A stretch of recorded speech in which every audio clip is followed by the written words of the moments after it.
Kokamwa na Kinshasa mariage ndenge bapesaka ba cadeau ndeko apesi ba marié cadeau ya nyoka epesi pasi okoloka te. Parmi les cadeaux reçus au mariage, il y a eu ce serpent. Là, nous sommes présentement chez la marraine. Heureusement que nous étions avec le pasteur, il a prié. Et voilà ce que nous avons trouvé. Mwana mobali na Kinshasa aleli ba reine sombale ezali ya kobeba nani akosunga ye po na dialyse ezoli ya $130 par séance epesi pasi ndeko aleli. Comme on a Jonathan, on a problème ba rein gauche na rein droite na ngeza robeba.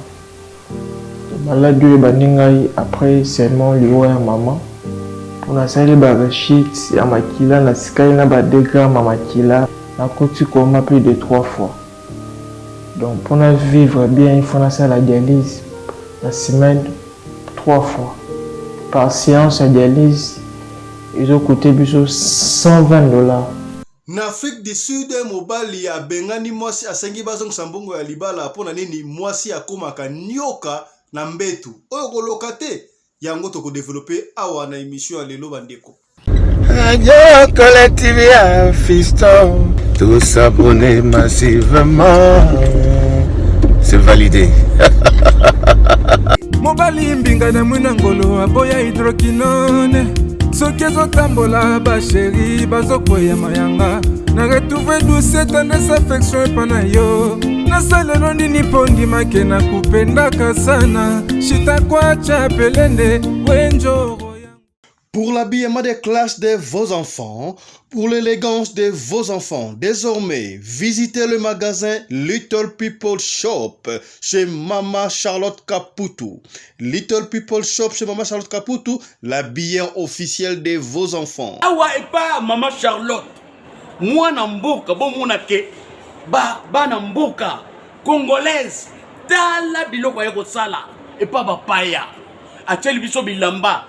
Banda de 0 à 3 mois, yango yo. Soto yawa de 6 à 9 mois. Toke wana de 9 à 12 ans. Toza na nyonso. Bana mibali na bana basi. Soto yawa. Momoni oya bana basi. Ndenge mwana zo putsana. Toza lokola wato yene 8 ans ti komata. Yango yawa. Koto yo ndi makambo. Mwana zo bimondire ministre. Ya bataille nyoso yango ba Samuel ba Chuchu yango yo andika la tsabana oyine to butaka elengi tala ba fest bana mwana bimi na fete batu ba komobanga soko lingo somba biloko omonike olingo sepelisa mwana na yo ko déplacer na yo te okotika na internet okomona adresse na biso yango wana. Little People Shop chez Mama Charlotte Caputo. Adresse Edenval, Greenstone Shopping Center, shop numéro L119. Téléphone 011 52 46 366. À Jamestown, nous sommes sur Meyer Street 183. Jamestown Town, Johannesburg, shop numéro 5. Téléphone 082 324 85 22. Place nyonso zali benga biso kotaka ligne benga biso teotiko bilamba tina ndako. Little People Shop tozana bilamba ya bana ya qualité olingi osomba kota na website na biso retrouver biso na Facebook toza online pe soko osomba partout na Afrique to délivrer bino na ba Korea na biso préférence ya malamu ya original. Donc, c'est la livraison à domicile. Little People Shop met à votre disposition l'achat en ligne. Allez sur Tekelote, tapez Little People Shop. Choisissez l'article de votre choix. Il vous sera délivré jusque chez vous à la maison. Mais aussi, allez sur Zando, tapez Little People Shop. Choisissez l'article de votre choix. On va vous le délivrer jusque chez vous à la maison. Visitez notre Facebook page, Little People Shop. Little People Shop, ya biso moko. Little People Shop, ya bana mboka.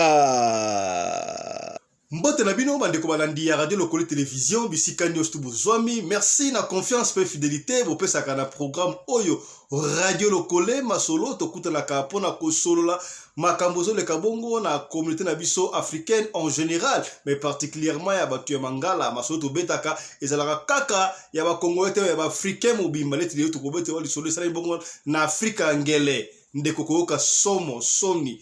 Comment est-ce que moi na mwasi azoko koma nyoka na mbetu ndenge nini mobala sengi bazongusela ye mbongo ya libala na isomo epesi pasi bandeko.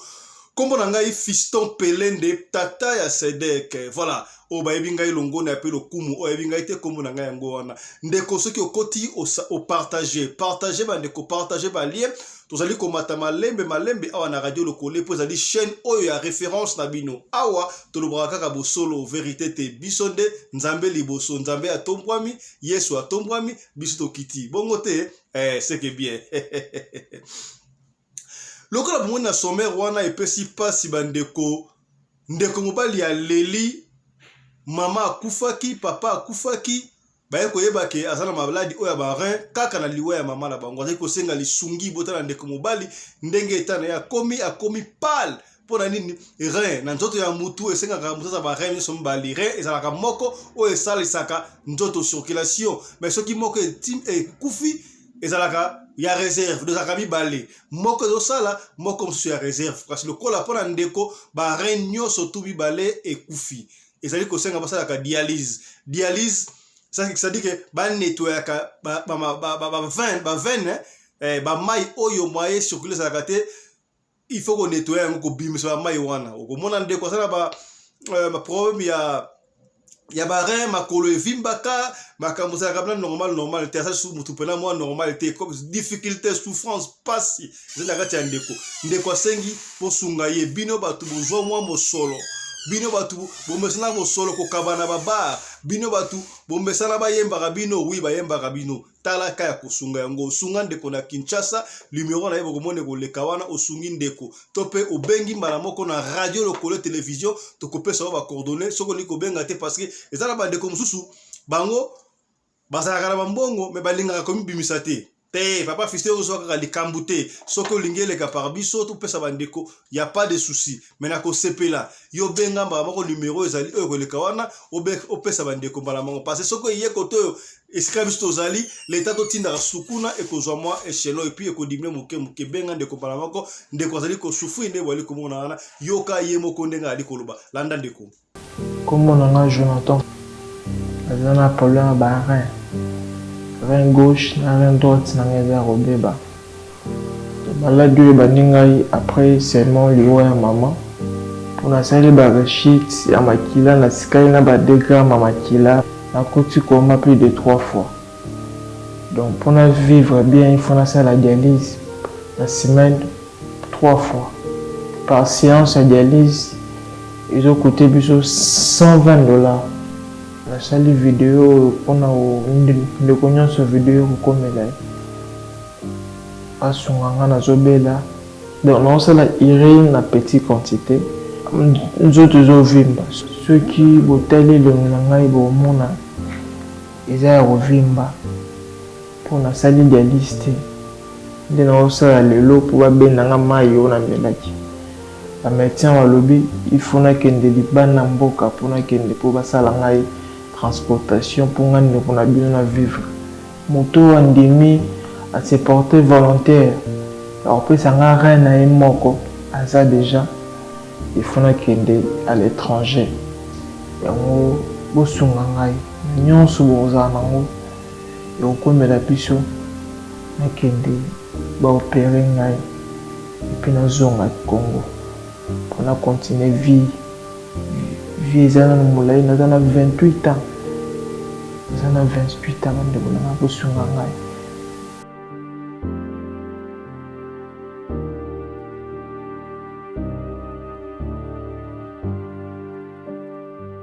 kokamwa bandeko na yebisaka bino chaque fois tambola na mokili omona makambu kasi yaka na République démocratique du Congo omona makambu ici oyo ya somo fête ya mariage ali kosala ma quelque part bandeko ekamwisi batu bande ko ba pesa ba cadeau ba tu ba lié ba meli erno surtout et comme tangu ya mariage et comme tangu ya ko pesa ba cadeau ba pesi ba cadeau de bongo na wana ba marié tangu ba kei na ndaku bande ko pesi pasi ba fungola ba cadeau moko emballage nyoka na kati oyo ko lokate bande ko pasi be pona nini ko pesa muninga cadeau ya nyoka. L'intention nini? Est-ce que cadeau wana ezalaki eutaki na famille ya mwasi, eutaki na famille ya mobali, eutaki epa ya bambanda na ye mibali basi ya mibali na ye, tope mibali ya basi na ye, on ne sait pas qu'est-ce qui se passe na Congo, toko suka wapi epa iboyi. Est-ce que si nezalaka nyoko ya malamu ko pesa mutu?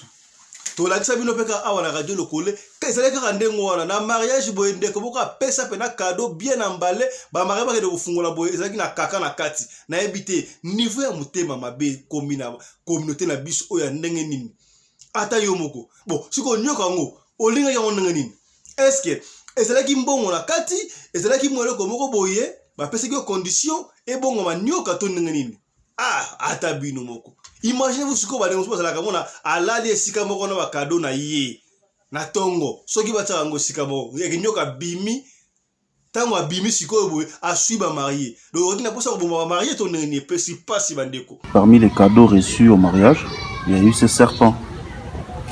Là, nous sommes présentement chez la marraine. Heureusement que nous étions avec le pasteur, il a prié et voilà ce que nous avons trouvé parmi les cadeaux.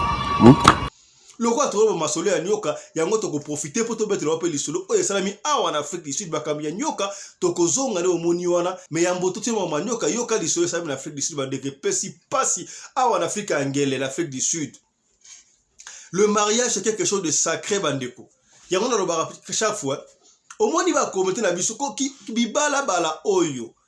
Na tangu ya kaizalaka afa mwasi abala okomona ba famille ya mobali ba bengisi mwasi ayeba ndiko tuna ye mama na yo nani mama na yo asalaka nini koko na yo nani bayebi po bayeba mwana bango aza mwana ya catégorie nini famille na bango eza famille moko respectueuse toté yango nazo ko benda matoyi bandeko surtout ba mama oyo ya YouTube ba YouTubers ata ba papa siko zo mona oza elenge oza na 20 ba 30 40 moko boy ba 45 ans oui oza na elenge pona yo rando mona ngoza mode de vie okoleka na télévision kofinga batu ba rando bino na bino bana na yo bana mikie tangu bana bakokola batu batala rabino te esika mona ya songolo akuta na mona ya pakala bokoyeba te tangu ekoma mama mariage akotuna mama na ye nani mama na ye yo bala mona ya fille wana te okobala mwana ya mama wana te mama na ye mofingi munene na YouTube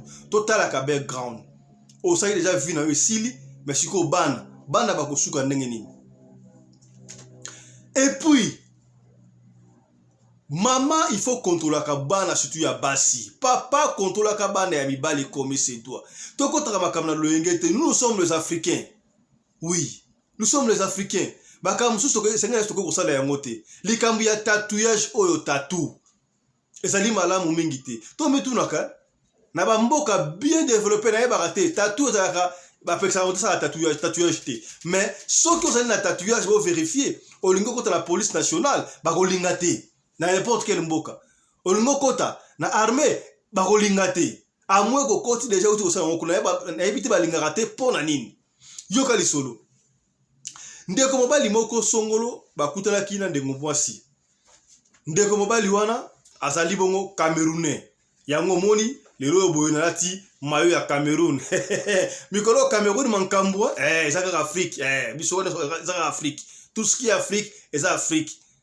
ozala mu Congo mu Swahili ozala sud-africain ozala Camerounais ozala Ghanais ozaka ka africain mundele nda katela so frontière wana pona a contrôler biso te je peux pas si ba démontrer binango ezana bako comme ça avant indépendance avant la carte Afrique la conférence de Berlin en 1985 ils ont eu conférence à Congo ba kosa biso de Berlin so nini ba kunda ba tourner na royaume Congo okomona mutu so kunda ba cercueil ba kata mabele cercueil mususu mona esika ba kata cercueil ba tali cercueil kota mutu ezana Congo par exemple côté ya makolo ezana na Angola siko bolobani bakati bemenenga cercueil aza muta komoni aza wapi muta pays nini. Donc c'était seulement pour nous contrôler. Tout ça ka biso batu nyonso batu mwindu. Ndeko bali wana asala va faire en Afrique du Sud akutana ndeko sud-africaine. Sud-africaine et ça na misusu mutu sala ka bien te mais ça ba misusu baza bana normal bana ya ndaku normal mais le lengi. Toyebi ke ba congolaise de baza ka mbilinga mais cette fois là pas akutana na sud-africaine ya mbilinga te mais ya normal. Oh bena moi ça se respectera d'après. Ba linga li sud-africaine wana yena camerounais. Camerounais abanaye ko banga nzambe d'après ye. Bayoka na mwasi biso na yo tokolala te toko partager mbetu te tina mariage. Mais bazala ki ba nini ba fiancé Camerounais wana akenda kai pa ba sud-africain wana akendaka basa mutu ya KwaZulu Natal mboka ya Shaka Zulu mbombo basa mutu kuna mais afana kana Johannesburg okomona na ba feti ba sud-africain ba feti lokola ba Pâques ba Noël ba kendaka ko fêter yango en famille okomona pe lokola Cameroun azala awa na affaire na ye asalaka akozwa mwasi na ye ba keti na famille mobile ça fait 2 basali une année demi pratiquement lokola moi ba 2 ans. Alors, tant que fiança et simbi, Camerounais lobi que non ça va si ko yo na komi prêt il faut na kende ko bala yo pas de soucis. Bazala kana mwasi.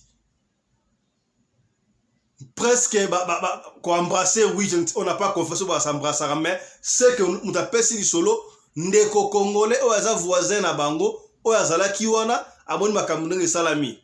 Comment est-ce que moi ça baluki nyoka?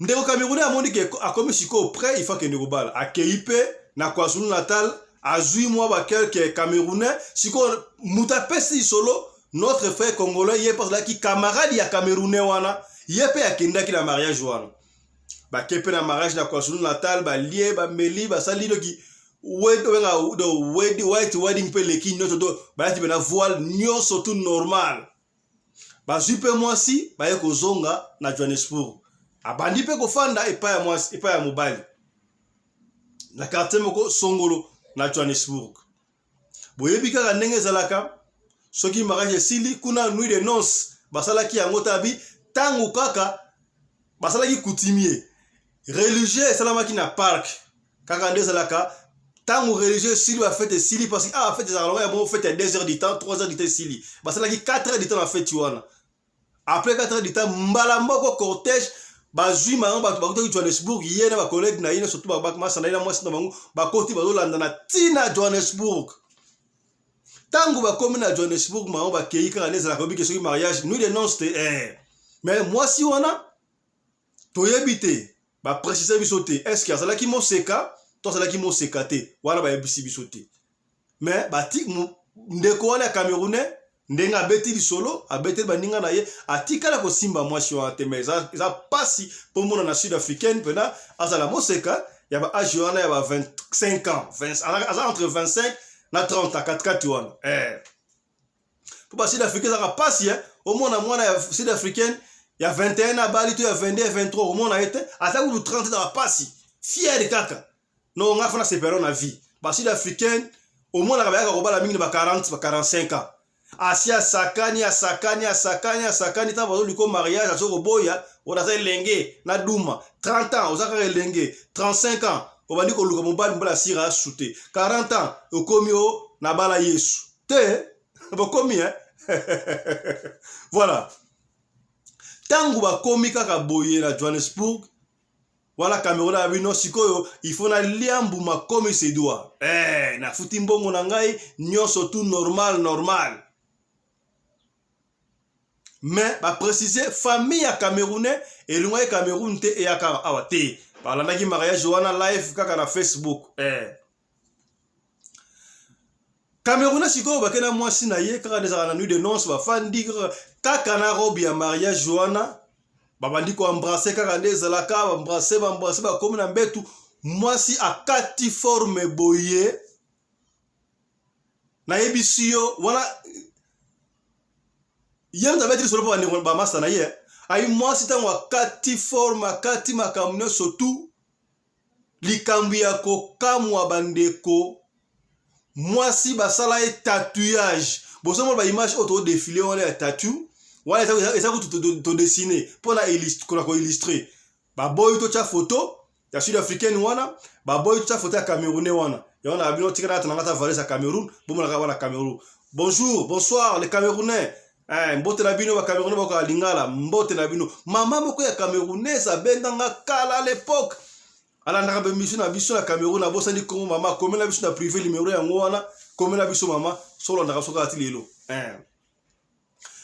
alobi papa Fiston muninga nga habita wakata mwasi wana forme tikala ndenge babota ye amona pena tatouage ya nyoka amona tatouage ya nyoka siko ebi nyoka soka lingi mutu abi tuka mutu sala tatouage wana aza expert nyoka do nguma ko boa siko boa zaki na demi tout côté ya libele awa na libele siko boa afungola siko munoko so ngosa to me libele donc osandio ozo côté na mutu ya boa ngo batena ba couleur ya boa abi siko na se côté ya sexe siko mutu mususu mutu wana parce que to ça efungola siko munoko boye abi camarade abiso gangi na munoko na bango ya ki camerounais gangi ya bimi nini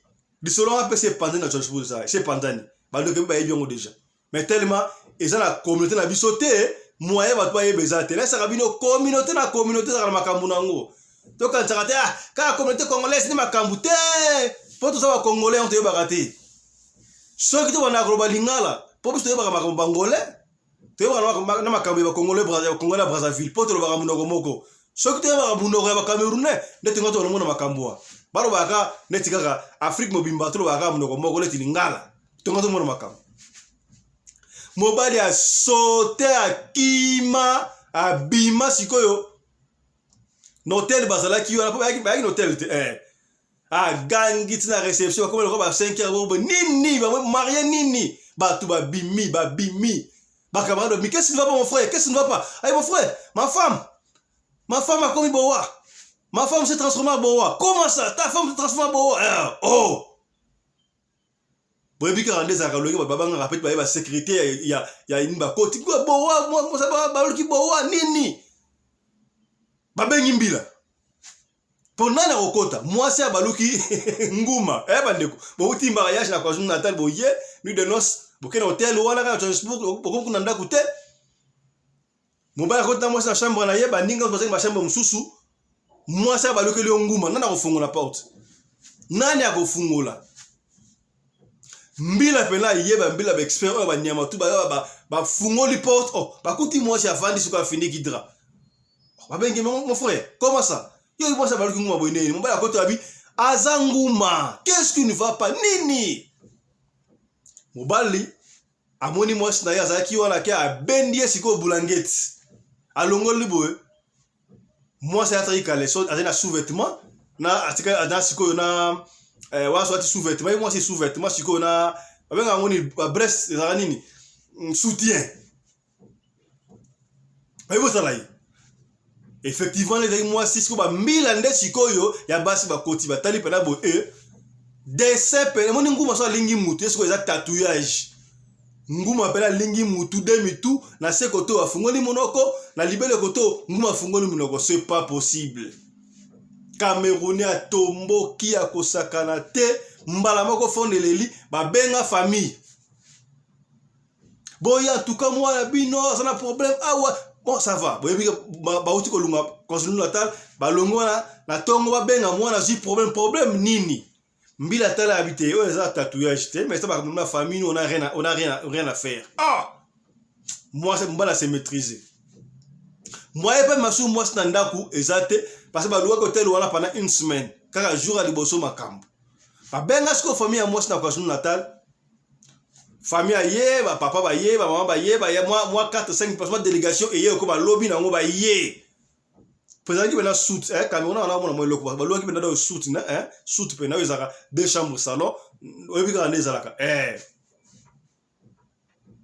ba fandi sikoyo wala camarade ya pesi solo congolais wana azawana bisinga tango makambo ezoleka abi opena lisolo ya radio lokole ba image ezali moi ça ba image ezati mabe boyebi tozana mboka loi soko tebo ntabatala kutu mbila ye ayo sema ba famille bon mo to diffuser image na moite yango to pesa to illustrer bino kaka na ba tatou wana pe ba histoire ya tatouage.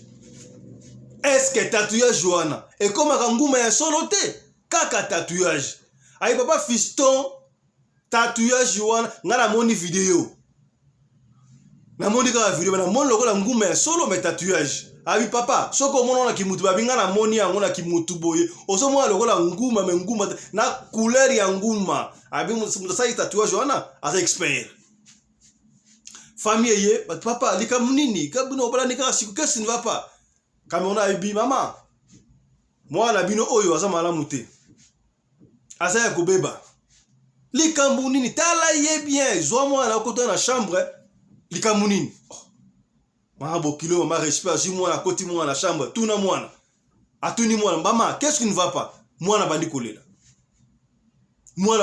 azolela kaka azolela nini abandi kolela babimi boy mais papa moi si na yo singelo ko motabi papa maman moi si na yo singelo ko moto yo mone loko te nanga ba koti na chambre mone loko te yemse bokota alongo na bilamba na mama ici moi na ya koti sur na chambre alongoli a 4e fois mama gangi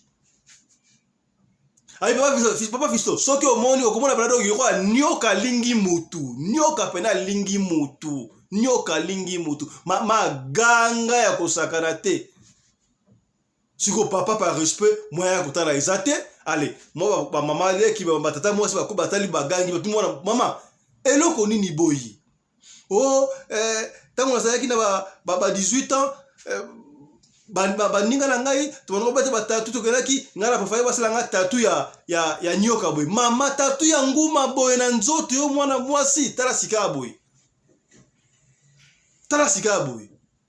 ba mama il faut to vérifier bana biso bana mikoro na benga ngo bana android mwana sa oxy 18 ans da 17 kutu aso mwana lokola komi ondira yebi makambo so boyebi te bana boyebi eloko moko te tala ba conséquence asala ki on a loyenge na ndenga ki jeune fille baninga ba wacha batatu amona yepa na ya tala tatu ya munene so ba permettre na ngotro video de komona lokola bana nguma tala munene elindo nguma mna so lingi bena mutu siko na libela afungoli munoko na sesu afungoli su munoko pasi tala ba conséquence est-ce que nguma wana ba neko se transformer te na mutu te pasi masolo ya nguma banyoka oyo ndeko wana Cameroun avana silisa Cameroun abino papa na dépenser gimbongo na papa ba sida fikia basenga monga dibala chere basenga ba 15 ngombe surtout ça on a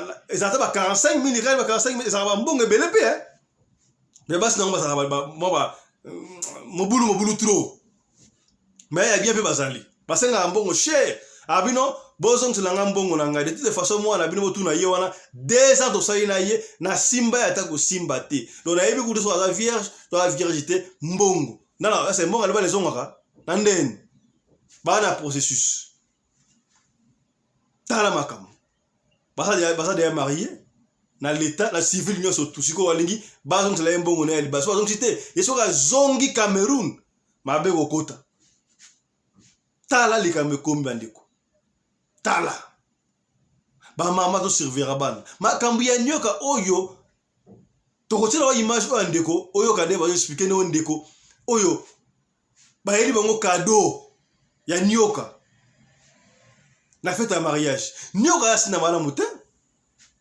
tolana masolo mususu mona mwasi mususu abimaka na mobali boye mobali azaki na mwasi standard ba bina fimo ko boye fi yango doki soka basilisi kosala amour omona gumba makana mbeto alingi ke kofana na kwa kangami azana molimo ya nyoka me komona nyoka boyete bosela ka tension bandeko ba papa Boye beli solo mo entre parenthèses, bon na besi la mnoko yango pour comprendre kaka. Wana sikoyo ezalaki Nigérian. L'Afrique du Sud. Ba Congolais makambazo sala na Cape Town to kela no émission spéciale. Ba soko bomaka mabale ya batu. Congolais ako kela sala kindumba na sac na Long Street to kozongela ngo. Pour ça ba témoignage mais tout ça kuna te. Le za makam open na conseil. Nigérian wana asala ka ndenge nini? Soka lingi chéri moko consort ako proposer yo. Ba kenda ka mingo luka ba ouais za ki sud-africaine. Ba sud-africaine oh ba ça na possibilité pe na makasité mais ça na beauté. Akoya ka na sud-africaine moko boy, ana possibilité te solo na ye. Boni, oza bien na lingo ko moi na ngai mais na ba no coucher na hôtel ba no pesa yo nyonso tout. Condition ezaka moko. Sud-africaine na tuni condition ngo ezali nini? Oyo sala ofana ka bona basala ka bata kwasunu natale ka mboka chaque jour. On a fait la location là, ça le ba quartier moko reculer quoi, reculer. Ya kota Soweto, reculer pena. Ayena na ville, azoli appartement, 2 chambres, salon makamna, sto apesi na mutuka moko ya mukata moko nango. Abi condition ngeza moko. Ngasa makambu na ngai, mena lingi yo osimbela ngai nyoka na ngai. Oh, na ko simba nyoka ndenge ni habité promete.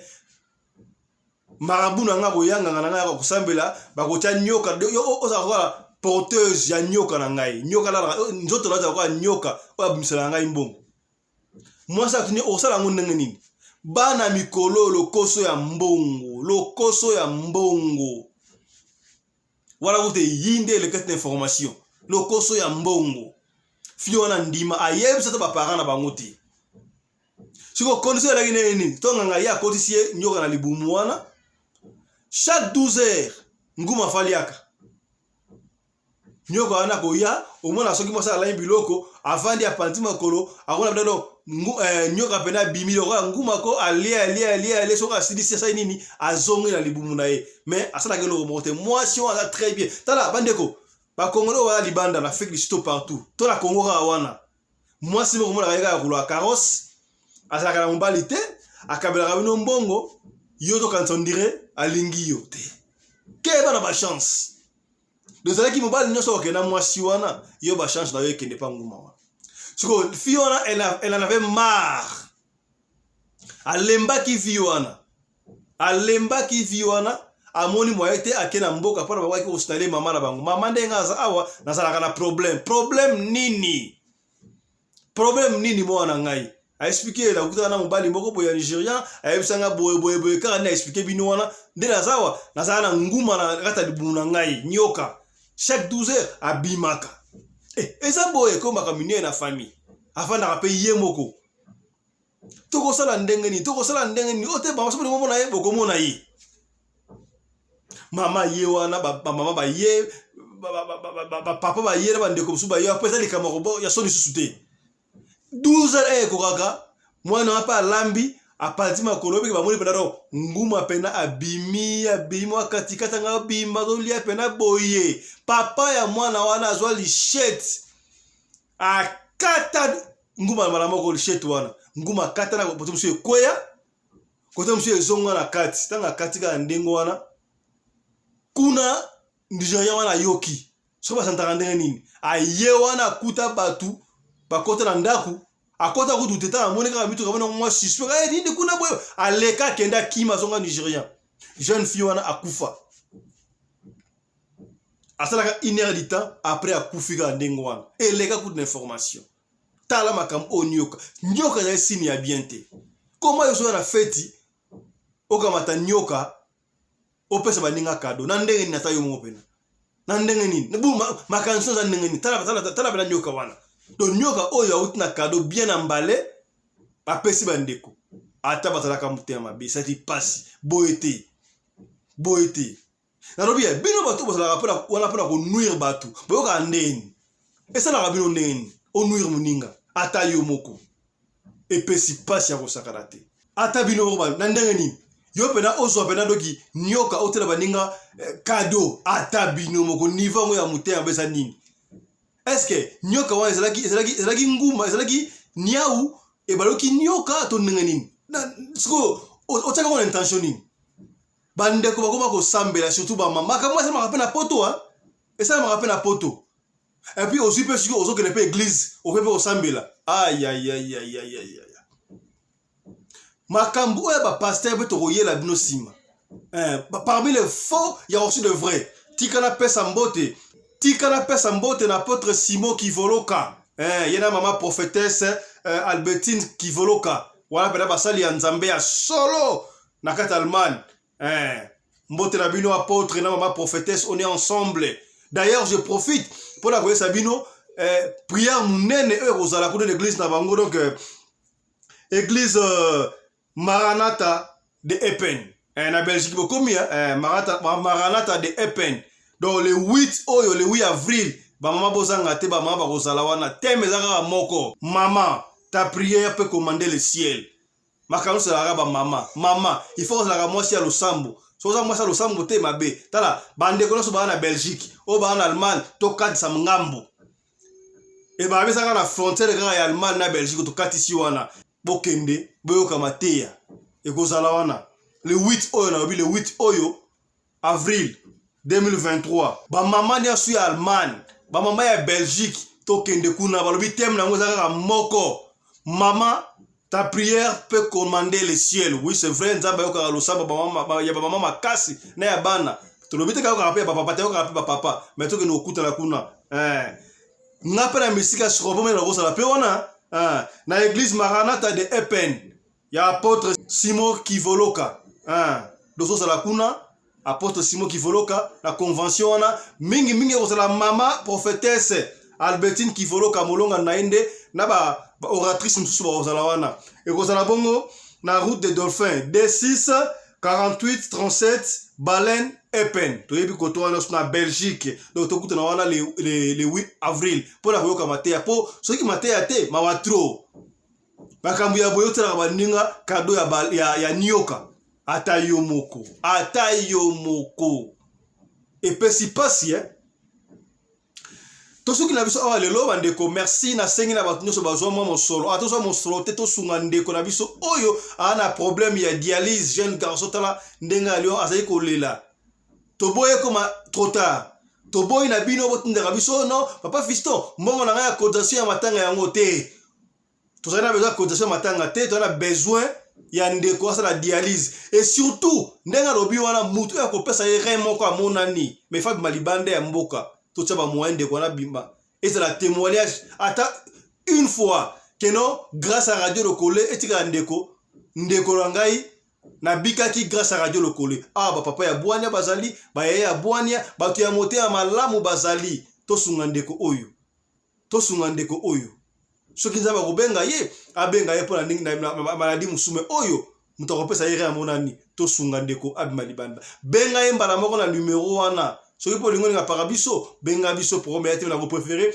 pesa la mbala moko kuna pandeko wana tosuki awa merci na sponsor officiel ya chaîne oyo Mama Charlotte Kaputu la dame de fer tala bas on a besoin na mboka pona kosunga sans Mama Charlotte Kaputu biso zalité alors maman wana za bio officiel ya bana bino shop munene yo okendaka Chine okendaka Dubai kosomba bilamba benga Mama Charlotte magasin munene na Edenval pour la Afrique du Sud na Greenstone Shopping Center shop numéro L119 na Jamestown P na Main Street numéro 5 Main Road azape wana soki poni kokena yo na ba shop te okeka na internet na Tekelot bande Afrique du Sud Tekelot obeti Little People Shop ekubimisa wana oko sala commande bakoya kotikela otina ndako na yo soki poni Tekelot te okeka na Zando obeti Zando na internet ekubimisa ba article obeti Little People Shop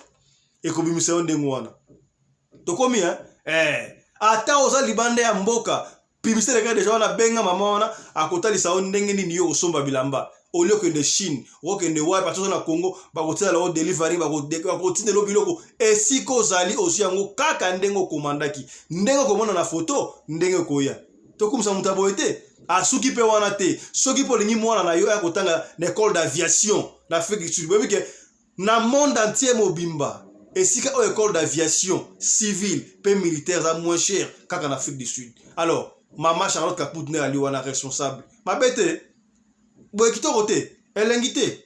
Benga Maman Charlotte Kaputu pour na moi autant aviation civile to militaire. Moi la comme hélicoptère. Et ça ma kambi a diplôme d'état té. Attends moi en études primaires à gros piloter na yé. Pour combien c'est que bien.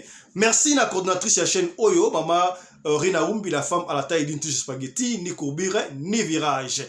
Bande votre partager, ça comme chaque fois ceux qui ont qui solo Oyo peut-être intéressé au thème intéressé de Komoko Songolo et si Kamoko Pakala. To partager, to s'abonner massivement à Radio Lokole Télévision Bandeko.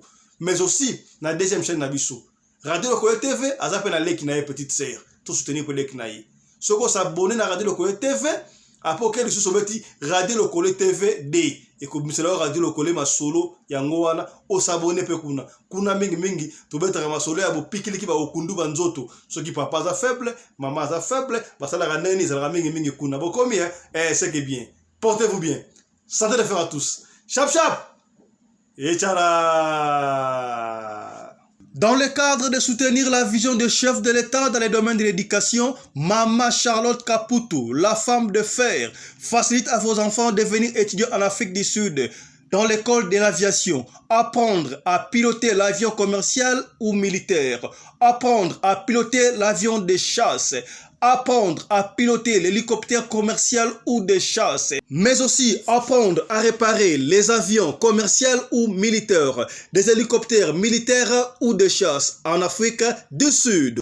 Bandeko, yo mutolingi mwanona koma pilote commercial to militaire.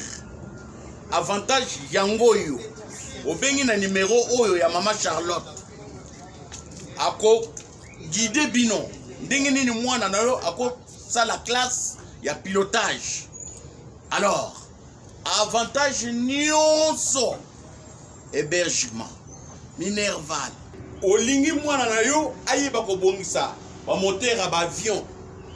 Benga Maman Charlotte na Afrique du Sud. Madame Charlotte Kaputu et ses collaborateurs mettent un hangar plein d'avions à la disposition de vos enfants qui viendront apprendre ici en Afrique du Sud. Voler à l'espace sud-africain, devenir un grand pilote commercial ou militaire. Contactez Madame Charlotte Kaputu. Devenir pilote d'un avion commercial ou de chasse n'exige pas un diplôme d'État.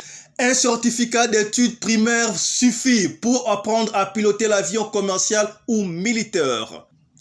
Les appartements confort pour accueillir vos enfants lors de leur séjour ici en Afrique du Sud. Piscine, salle de bain, salle à manger, cuisine, lavabo, tout pour accueillir vos enfants. I stayed here from 1 year ago. People coming from Congo, you're very welcome to come here in South Africa. It's a Mama Charlotte space, very beautiful accommodation. They take very good care of us. Bino batu boyebi anglais te, alobi boye. Grâce à Maman Charlotte, lelo yo ba Tanzanien bazoye kola avion, bazami balé, mwasi na mobali. Et bon bino na Congo. Ozo zelanini. Pour tout contact, appelez-nous au plus 27 82 32 45 522 ou encore contactez Radio Lokole Télévision au plus 27 61 88 58 455. Papa, maman, mwana noya koyekola kopusa avion militaire pe commercial, hélicoptère militaire pe commercial, kaka na certificat d'études primaires. Et bongo yozanga, hâtez-vous car les places sont limitées. Maman Charlotte Kaputu, la femme de fer, tokumisa yo ndenge nini. Merci pour l'opportunité, maman.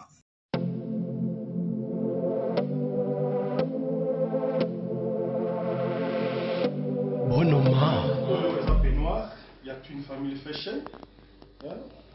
Donc la mouki a volé la dame peignoir. Dans les papas, la bonne son mari les a dit non tout. C'est une famille. Voilà c'est le vêtement. Une famille, on a signé c'est une famille quoi, c'est un modèle, c'est un couleur révélée. Un chapeau, un képi, une famille. On est ensemble, une famille, on a été, on est ensemble, mais pas moi, ils vont aller donc. Là, tu peux oser la petite, là, relax, voilà, nous sommes une famille. tire toute une famille. Donc, pendant que ça nous sommes au Congo, on consommer au Congo. Une famille à vous pour la bino, pour consommer en haut. Donc, c'est une famille. Ça, ça nous avons la Congo. Comment m'a dit, j'ai fait tout mon bout là.